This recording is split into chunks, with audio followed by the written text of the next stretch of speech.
Hey, BongBong, I'm really happy that you are here. I want to talk to you. I want to ask you very important questions. Because you now, before even you were a child, you were already celebrity.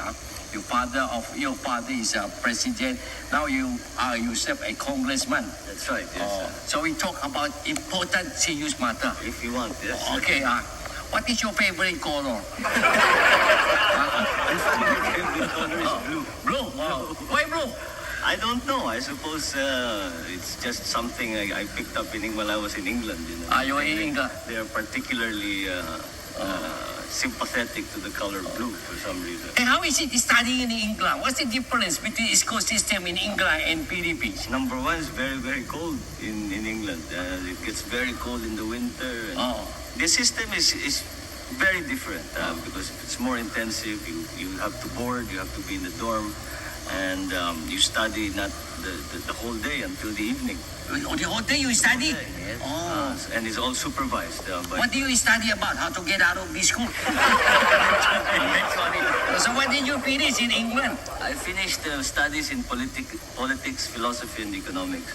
Politics, philosophy, and economics. It's the name of the course. It's really called PP&E. It's a 4-year course? 3-year course. The university courses in England are 3 years. The English girl, very nice English girl. Some of them are nice. Did you have girlfriend in England when you tell me? Did you have girlfriend?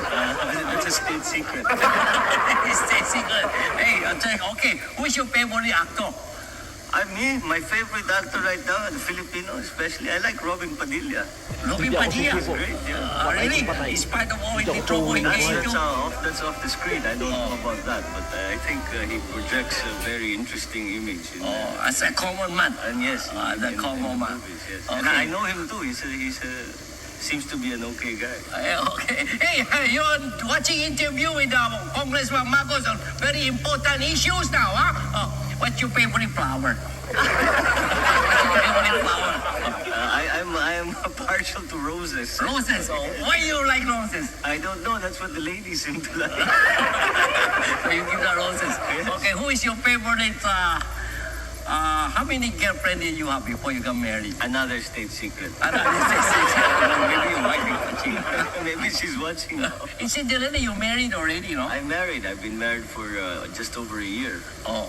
I see. And we've had a baby boy last March. And we've named him Ferdinand Alexander.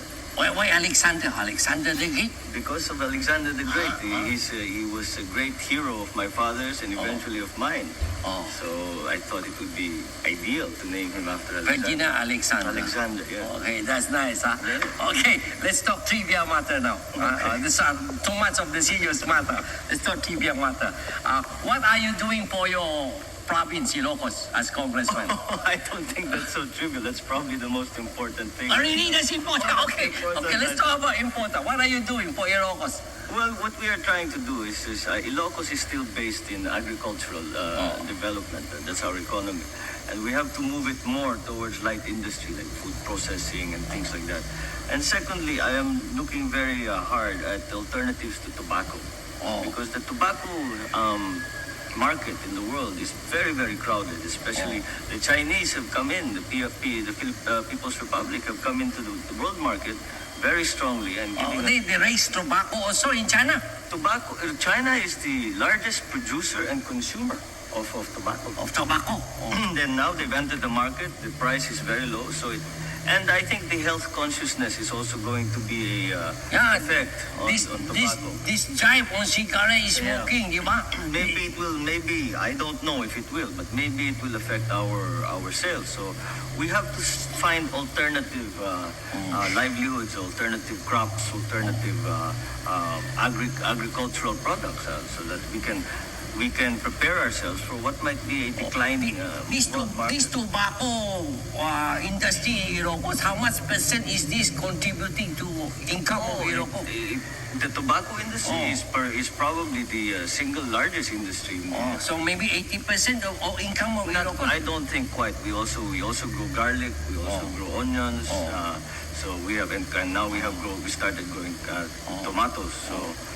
But still, the large majority, more than half, comes from tobacco. From tobacco. You should grow onion more. Yes, we should try and but you see the profitability of tobacco is really very much higher than the It's higher. It's much higher than the other products. What probably will like onion.